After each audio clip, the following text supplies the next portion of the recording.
യുഎസിൽ അനധികൃതമായി താമസിക്കുന്ന 18,000 കുടിയേറ്റക്കാരെ ഇന്ത്യൻ സർക്കാർ തിരിച്ചറിഞ്ഞതായാണ് പുറത്തുവരുന്ന റിപ്പോർട്ടുകൾ.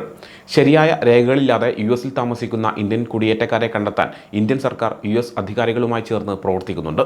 പുതിയ ട്രംപ് ഭരണകൂടവുമായി സഹകരിക്കാൻ ഇന്ത്യ തയ്യാറാണെന്ന് കാണിക്കുന്നതിനായി കൂടിയാണ് കുടിയേറ്റക്കാരെ തിരിച്ചു വിളിക്കാൻ ഇന്ത്യ തയ്യാറായിരിക്കുന്നത്. നിയമങ്ങൾ പാലിക്കുന്ന ഇന്ത്യൻ പൗരന്മാർക്ക് നിയമപരമായ കുടിയേറ്റ വിസകൾ സംരക്ഷിക്കാൻ കൂടി ഉദ്ദേശിച്ചാണ് ഇന്ത്യയുടെ നീക്കം. ട്രംപ് അധികാരത്തിലേറിയ ശേഷമുള്ള ആദ്യ എക്സിക്യൂട്ടീവ് നടപടികളിൽ പലതും യുഎസിലേക്കുള്ള അനധികൃത കുടിയേറ്റത്തെ ലക്ഷ്യം വെച്ചുള്ളതായിരുന്നു. ദേശീയ അതിർത്തി അടിയന്തരാവസ്ഥ പ്രഖ്യാപിക്കുന്നതും യുഎസ് മെക്സിക്കോ അതിർത്തിയിൽ സൈന്യത്തെ വിന്യസിക്കുന്നതും ഉൾപ്പെടെ ഇതിൽപ്പെടും. യുഎസിൽ അനധികൃതമായി താമസിക്കുന്ന 18,000 ഇന്ത്യൻ വംശജരെ ഇതുവരെ തിരിച്ചറിഞ്ഞിട്ടുണ്ടെങ്കിലും യഥാർത്ഥ എണ്ണം വളരെ കൂടുതലായിരിക്കുമെന്നാണ് റിപ്പോർട്ട്. പ്യൂ റിസർച്ച് സെന്ററിന്റെ കണക്കനുസരിച്ച് യുഎസിൽ ഏകദേശം 7,25,000 രേഖകളില്ലാത്ത ഇന്ത്യൻ കുടിയേറ്റക്കാരുണ്ട്. മെക്സിക്കോ, എൽ സാൽവഡോർ എന്നിവിടങ്ങളിൽ നിന്നാണ് ഏറ്റവും കൂടുതൽ കുടിയേറ്റക്കാർ യുഎസിലുള്ളത്. ഇവർക്ക് പിന്നിൽ തന്നെ ഇന്ത്യയുണ്ടെന്നാണ് കണക്കുകൾ സൂചിപ്പിക്കുന്നത്. ട്രംപ് അധികാരം ഏറ്റെടുക്കുമ്പോൾ തന്നെ അദ്ദേഹത്തെ പ്രീതിപ്പെടുത്താനുള്ള ശ്രമമായാണ് ഇന്ത്യൻ കുടിയേറ്റക്കാരെ തിരിച്ചറിഞ്ഞ് നാടുകടത്താനുള്ള നീക്കത്തെ വിദഗ്ധർ വിശേഷിപ്പിക്കുന്നത്. ഇന്ത്യൻ പ്രധാനമന്ത്രി നരേന്ദ്രമോദിക്ക് ട്രംപുമായി അടുത്ത ബന്ധമുണ്ടെന്നാണ് പറയപ്പെടുന്നത്. കൂടാതെ ഇരുവരും പരസ്പരം മികച്ച സുഹൃത്തുക്കൾ എന്ന് പതിവായി പരാമർശിക്കുകയും ചെയ്യുന്നുണ്ട്.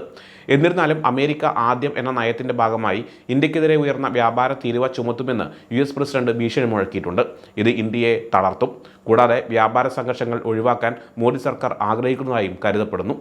നാടുകടത്തൽ കണക്ക് ഇന്ത്യൻ സർക്കാർ സ്ഥിരീകരിച്ചിട്ടില്ലെങ്കിലും അനധികൃതമായി കുടിയേറ്റ പ്രശ്നം പരിഹരിക്കുന്നതിന് യുഎസുമായി പ്രവർത്തിക്കുന്നുണ്ടെന്നാണ് അധികൃതർ വ്യക്തമാക്കുന്നത്. ഇന്ത്യ യുഎസ് സഹകരണത്തിന്റെ ഭാഗമായി നിയമവിരുദ്ധ കുടിയേറ്റം തടയുന്നതിനുള്ള പ്രക്രിയയിൽ ഇരുപക്ഷവും ഏർപ്പെട്ടിരിക്കുകയാണ്. ഇന്ത്യയിൽ നിന്ന് യുഎസിലേക്കുള്ള നിയമപരമായ കുടിയേറ്റത്തിന് കൂടുതൽ വഴികൾ സൃഷ്ടിക്കുകയാണ് ലക്ഷ്യമെന്നും ഇന്ത്യൻ വിദേശകാര്യ മന്ത്രാലയ വക്താവ് രൺധീർ ജയ്സ്വാൾ പറഞ്ഞു. ഒക്ടോബറിൽ യുഎസിൽ നിന്ന് 100-ലധികം രേഖകളില്ലാത്ത ഇന്ത്യക്കാരെ തിരികെ കൊണ്ടുവന്ന നാടുകടത്തൽ വിമാനത്തെക്കുറിച്ചും അദ്ദേഹം സൂചിപ്പിച്ചു.